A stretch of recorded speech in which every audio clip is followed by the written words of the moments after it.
Hello, wherever you are and whatever you're doing, and thank you once again for joining me here on Misbehaved Liberty. Tonight we have another IP to talk about that's fallen to the progressive Marxists, and the only thing that I can say in this instance is who cares? I'm talking, of course, about Warhammer 40,000. Warhammer 40,000 has decided to gaslight their fans by inserting females into the Adeptus Custodes. For those of you that don't know, the Custodes are a group of all-male transhuman super soldiers genetically modified from birth to protect the Emperor of Mankind. Modeled loosely on the real-world Janissaries, who were all male by the way, future Custodes were taken in infancy from Earth's aristocracy. History, however, is as pliable or as firm as the progressive Marxists need it to be. Forgetting their real-world inspiration and ignoring 30 years of lore and two already exclusively female factions, the Sisters of Silence and the Sisters of Battle, Games Workshop shocked the fanbase by including female Custodes in the 10th edition rulebook for the Adeptus Custodes. Then, to add insult to injury, one of their community managers stated simply that there have always been female Custodes. And if you disagreed with that statement or questioned that statement, you were quickly banned. That is a blatant lie and gaslighting at its purest form. Emulating the finest newspeak from 1984, Games Workshop is attempting to rewrite their own history and trying to get a fan base that's invested in the lore to believe the lie Games Workshop is selling them. Games Workshop is telling a lie so big that they hope oft repeating it will compel their customers to believe it. Now, where have I heard that before? That's a tough one, but there's some wonderful irony here. Namely, a game that was originally created as social commentary on Thatcher's conservative government has adopted the revisionist history policy of the fascist government from 1984. I have no doubt that that irony is totally and completely lost on the modern progressives improving Warhammer for modern audiences. Regardless, the change has been made. There are now female Custodes, Femstodes if you will. I'm waiting with bated breath for the Boys of Silence and the Men of Battle. I'm sure they're in the works. They have to be, right? I mean, if it's equality that everyone's after. Except we all know that it's not equality that they're after. They're instead concerned with breaking down and destroying anything and everything anyone enjoys.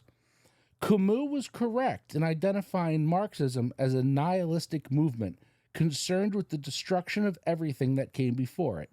We see examples of it on a daily basis, in everything from race relations, entertainment, politics, and indeed the very social fabric of society itself. But Camus, no matter how much I'd like to talk about him, is not the focus of this video. Rather, let's return to Games Workshop and the rise of the Femstode. There has already been a lot said by people other than me on who is behind these changes and why these changes are being implemented.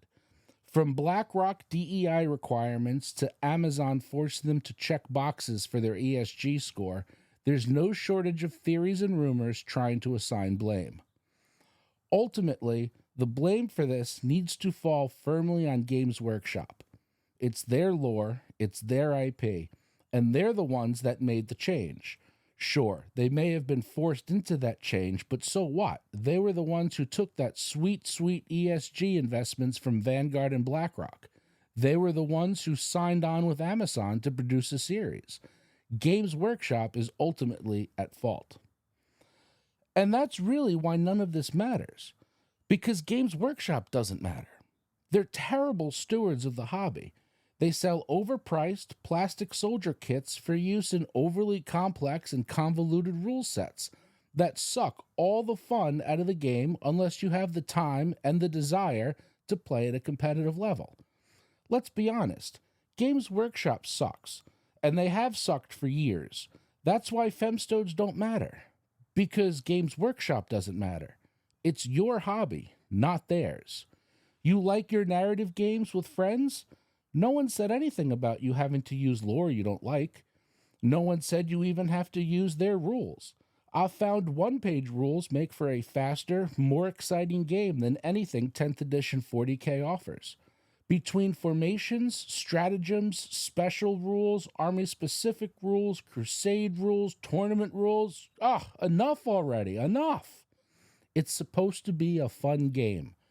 I'm not supposed to need $300 worth of rule books just to play a 2-hour war game. Add to that the around $1,000 you need for models to just field a decent army. Who do they think these lore changes are for? They want to attract this nebulous modern audience that never seems to materialize. I can tell you that your average gender dysmorphia sufferer or your average persona enjoyer are not dropping $1,000 on plastic army soldiers, not to mention the modeling supplies, paints, paint accessories, brushes, and time needed to assemble and paint your new army. And oh, those accessories. Don't think Games Workshop is just about the money? Visit a GW store and try to get out of there without an employee trying to sell you first a combat patrol box that you don't need and have no interest in, a plastic painting handle, a plastic priming stick, or an almost $30 can of rattle paint. Good luck. Maybe you're just interested in the lore, you're saying, or you're thinking. Maybe you just want to get into the lore, read a few books, enjoy what has already come before. Well, all right, I'm sure you've heard the Horus Heresy is a good place to start. Well, my friend, go ahead and jump right in to a bloated disaster of a series numbering 64 books. The majority of them concerning side characters you've never heard of, won't care about, and who don't survive the series. Seriously, assuming a $20 price tag for each book, just to buy the entire series, you're looking at spending around $1,300 just to learn the main point of the lore. Good stewards of the hobby? Hardly. Money-grubbing British goblins would be more appropriate. Games Workshop is Gringotts. But here is your out, your exit ramp. I already decided to take it. They can keep their Femstodes. I have thousands of dollars in unpainted models waiting for me. Models I'll be painting using AK Interactive paints. Army Painter and Vallejo are other options. All three are better than Citadel paints and cheaper. Painting accessories, I use AK Interactive for oils, oil stains, enamel stains, basing materials, and powders. For painting handles, go to Home Depot. Buy a wooden closet rod and cut it into 6 or 8 inch lengths. Painting handles for life. Priming stick, any piece of scrap wood works just fine. Rules? Already mentioned, I switched to one-page rules. Really, check them out. They're free, but more important, they're fast to learn and fun as hell to play. Games Workshop doesn't respect the hobby.